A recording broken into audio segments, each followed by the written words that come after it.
नमस्कार साथियों, मैं डॉक्टर मुकेश गर्ग। ज़रा सोचिए में आपका हार्दिक स्वागत है।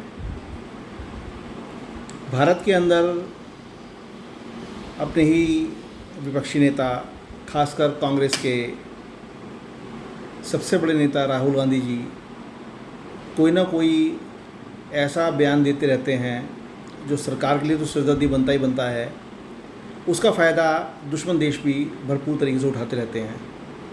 ऐसा कई दफ़ा हो चुका है।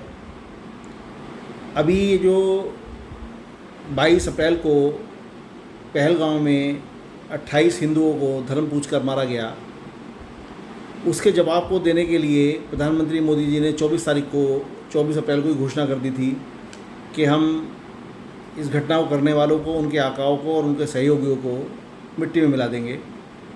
और लगातार तब से भारत की सेनाएं और वो सब तैयारी कर रही थी।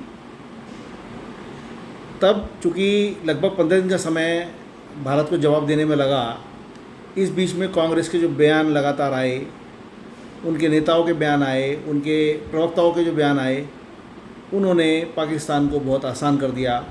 पाकिस्तान ने उनके बयानों का सहारा ले लेकर यूएनएससी तक जो है अपने को बचाने का प्रयास किया, अपने को बताने का प्रयास किया कि वो हमले में सम्मिलित नहीं है और भारत बेवजह उनको परेशान कर रहा है।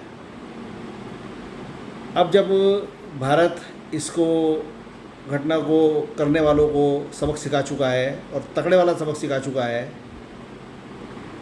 और युद्ध विराम एक तरीके से हो गया है, उस पर फिर अमेरिका के राष्ट्रपति जो डोनाल्ड ट्रंप हैं, उनका जो बयान था, पहले जो बयान उनका आया कि मेरे कहने से या मेरी मध्यस्थता से जो है ये युद्ध रोका गया, युद्ध विराम हुआ है, वरना आधी दुनिया जो है परमाणु युद्ध की चपेट में आ जाती। उस बयान के ऊपर प्रधानमंत्री नरेंद्र मोदी ने अपना स्पष्ट बयान दे दिया और उसमें कहीं भी उन्होंने अमेरिका का नाम लेते हुए सीधे पाकिस्तानी डीजीएमओ का, भारत के डीजीएमओ को फ़ोन करना बताया, रीजन उसका उन्होंने।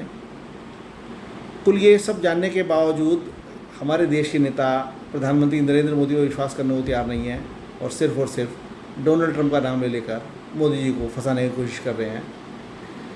उधर डोनाल्ड ट्रंप ने भी कल और परसों के अपने 2 वक्तव्यों के अंदर ये स्पष्ट कर दिया कि उन्होंने भारत के लिए कोई मध्यस्थता नहीं की।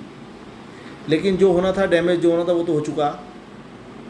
अब लेटेस्ट एक बयान जो हमारे कर्मठ विदेश मंत्री हैं एस जयशंकर जी, उन्होंने एक बयान ऐसा दिया था जिसमें उन्होंने कहा था कि उन्होंने इस हमले को करने से पूर्व, जो 6 तारीख और 7 तारीख की रात को किया गया था, उस हमले को करने से पूर्व हमने बाकायदा पाकिस्तान को सूचित कर दिया था कि हम आपके मिलिट्री सैन्य ठिकानों पर कोई हमला नहीं करने जा रहे, हम सिर्फ आतंकी ठिकानों पर हमला करेंगे।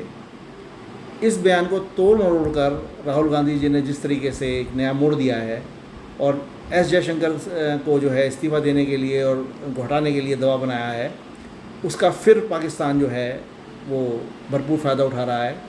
और प्रधानमंत्री मोदी जी को और एस जयशंकर जी, जो हमारे बहुत कर्मठ विदेश मंत्री हैं, उनको जो है कटघरे में खड़ा किया जा रहा है। मुझे समझ में नहीं आता कि जब आप किसी काम को कर नहीं सकते तो आप दूसरे जो कर रहे हैं उनके अंदर बिगाड़ते क्यों उस काम को।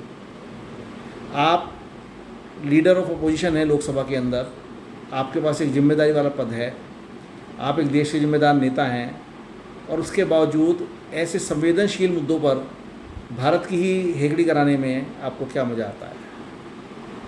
साथियों, जब इजराइल हमास पर हमला करता है तो पूरा इजराइल उसके साथ खड़ा होता है। जब अमेरिका अफ़गानिस्तान पर हमला करता था तो पूरा अमेरिका उसके साथ खड़ा होता था।